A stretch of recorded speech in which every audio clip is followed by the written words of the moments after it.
I put this particular slide up here for this purpose, to explain to people how and why Public Enemy came into existence in the first place. So we took the name from one of James Cagney's movie called Public Enemy #1. But even deeper than that, we read the Constitution of the United States of America, and it wrote black people in as 3/5 of a human being. Even with the amendment to the Constitution. And we simply said, we're an enemy to the public. Now what you might want to do is look up the term public. Public is the unthinking and the credulous. Alright? It reminds me of the term that they referred to us as in Rex 84 and the King Alpha plan as sheeple. Are you following me? So we became the enemy to the public simply because we wanted to bring about a mind revolution. So KRS-One came along, and Minister Server reminds us that hip-hop stands for what? High infinite people healing our people. High infinite power healing our people. Higher infinite power healing our people. And we use the medium of hip-hop to bring about a mind revolution. But in order for you to bring about a revolution, we have to be able to go back to connect ourselves. Are you following me? With all those that came before us. So we're going back to connect ourselves, but in the word revolution, you have the word evolution. So in order for you to evolve, you have to go back to bring about a revolution. And revolution means what? Complete, constructive, conscious, cosmic change. But those brothers that heeded the call, after hearing the ripple effect of Public Enemy, after we dropped it and the ripple effect went out, these brothers heard it and almost simultaneously started doing the damn thing. Lakim Shabazz, Stessa Sonic, Queen Latifah when she was Queen Latifah, not Dana Owens. Are you not the one that's about to marry the chick in a minute? Are you following me? Oh, she can't whip my ass, so I can say what the hell I want to say. I pay my tab now. Unless y'all got a problem with it. Eric being Rakim, because Rakim was the what? He was the god on the mic. Am I right or wrong? King's son, y'all forgot about King's son. Brand Nubians, the X-Clan, who brought us what? Who was the owners of the red, the black, and the green, with the key. All right, you halfway there. But they reminded me of Earth, Wind, and Fire. Remember Earth, Wind, and Fire? Who was way ahead of their time, because these are some of the covers of Earth, Wind, and Fire, and they was definitely putting it down. Way ahead of their time. All right, so this was part of Public Enemy's mission to connect the old to the new, like we're trying to do today. Well, except for the madness that Flavor's doing. We're going to talk about that in a minute. Connecting the civil rights movement to hip-hop today. Are you following me?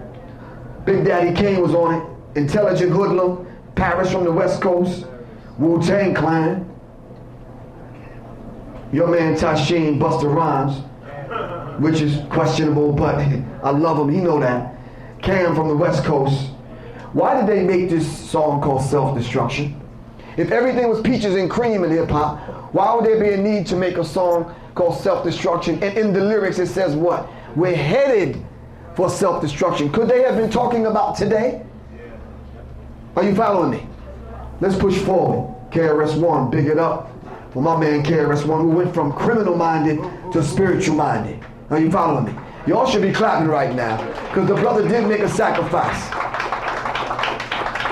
How am I going to send him the copy of this DVD when I mention his name? Ain't nobody saying nothing. The brother's putting in work, regardless of what you think about the man. Are you following me? Okay. And these guys, Public Enemy, whom this is only a partial work of what we contributed and what we did, which we made a serious sacrifice in putting this particular album out right here, internet-only album. We did it way before anybody was even thinking about it. But they shut it down simply because we called it There's a Poison Going On, and we put all white children on the cover of the album in gas masks, and the black child sitting in the center was the only child without a gas mask. They shut it down. Are you following me? Because they knew and know that hip-hop is the voice of the voiceless. And all we had to do was speak truth to power and not be afraid to do it, and it'll wake our people up. Are you following me? These are the early picture of hip-hop back in the day. This is when the brothers still had their nappy froze, their antennas. No, this is a good thing. Because we did go through a period where we would die frying and combing it to the side. straightening it and doing all kind of madness. It's called chemical and biological warfare. Are you following me? You remember, you asked that at Jerry Girl, trying to play it off like you didn't. You just called it something different. Trying to play it off like you got Indian in your like you got Indian in your family. But anyway, we did the damn thing. We took a pair of pliers and a screwdriver, went into the bottom of the light post, brought the equipment down, plugged up, and did the damn thing. Nobody had to give us permission. We was trying to express ourselves. Prior to this, they closed the movie theaters so we can see what our cultural expression is. All of the music classes in school got cut. After school programs cut. You were just up on the block. We using a high form of alchemy. We pulled it down and we said, we're going to do the damn thing.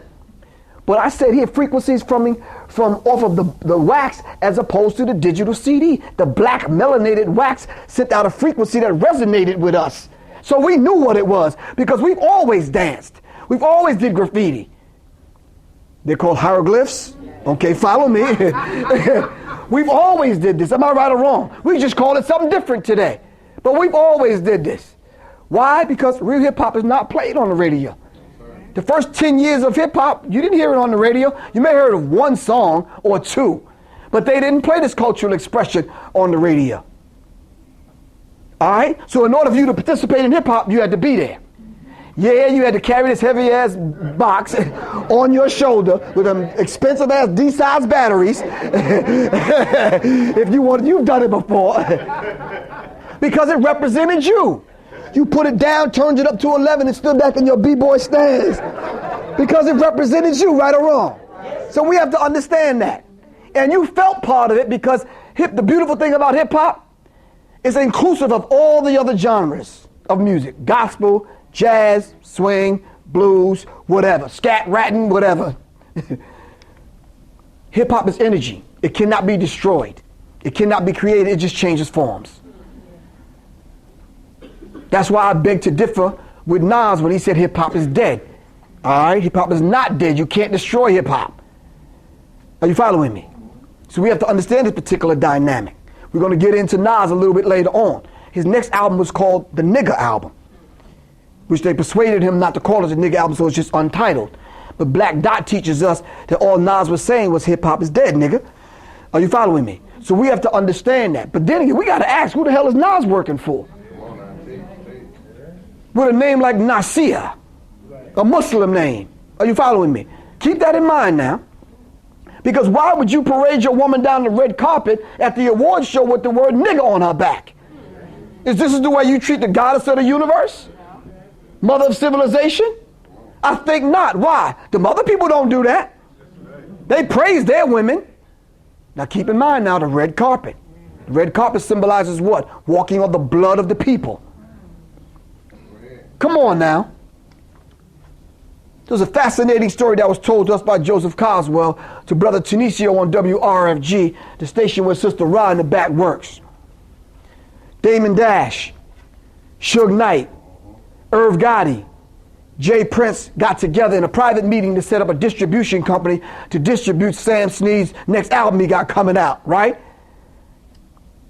And any other black artist that wanted to get their stuff out. They sat in the private meeting. Information in the private meeting got out. All right? Once it got out, those people that control distribution now, these multinational corporations, operatives from Tavistock Institute, caught wind of the meeting and wanted to shut it down. They raided these four brothers' offices all in the same week. They put his trial on TV for everyone to see. He stayed in the news. They jailed him a couple of times. They brought him down to pennies. He has to go get a job right now. How do you spend $250 million? That's critical. But nonetheless, these brothers want to put together a distribution center, a system for us. These brothers had a meeting. Source Magazine got a hold of it. Jay-Z and Damon Dash, friend or foe. Now the information got out. Now the white boy know what they're plotting. They send the FBI to raid their offices, bringing them up on false charges. Are you following me? And this is what's going on. This is what went on, and how they neutralized these brothers. Now they got this thing called the blood sacrifice. If you've ever been in a gang or affiliated with a gang or you know someone in it, you know this is how it works. It's blood in, blood out. Come on, act like you hear me. Blood in, blood out. You're just not going to walk away and everything's going to be cool. You know too much. Are you following me? Blood in, blood out. Everyone had to make a human sacrifice. This is part of the rituals. And I'm going to show you the deeper aspect of the rituals in a few minutes. Everyone had to make a blood sacrifice. Who was he engaged to? Aaliyah. And they took her out of here.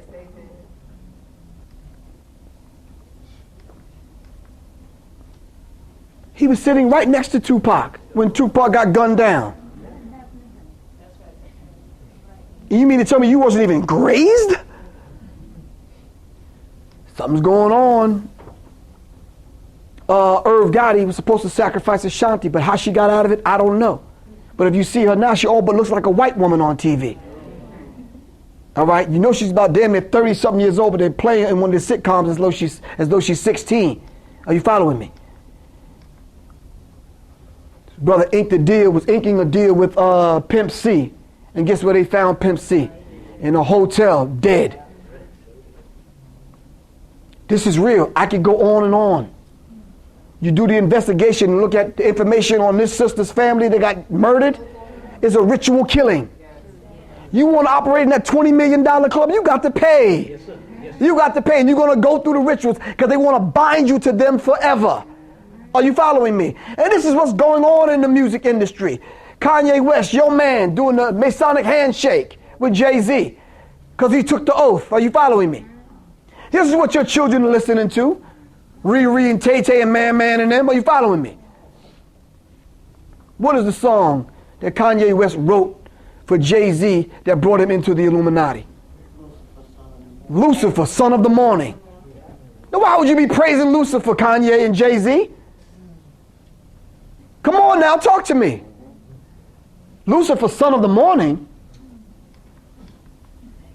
So let's look at how they rewarded Jay-Z for him coming into the Illuminati and pushing that issue. You know, this is his sign. The all-seeing eye of Lucifer that you see on the dollar bill. This is what Jay-Z throws up. Now, real quick, just be quiet for 1 second. Let me get past this Flavor Flav thing because I don't want you to think I'm being hypocritical up here. Are you following me? How many people have actually seen Flavor of Love and Strange Love and all this madness? Now, you know Professor Griff don't approve of Flavor Flav picking electronic cotton in 2009, right or wrong. You know how I feel about that. But the open enemy wants to destroy the strong image of Public Enemy because we was connected to the Black Panther Party. We was connected to the Nation of Islam. Are you following me? It was them that said, it was VH1 that said, the nation, it takes a nation of millions to hold us back. They said it was the best rap album ever made. Are you following me? Not Griff. I didn't say it. No, that's not Flavor. That's Samuel L. Jackson. That's Flavor. But you see what happens? When you do just the opposite of what we were taught by the messenger, how it influences people? Because like begets like, right or wrong? Let's push forward.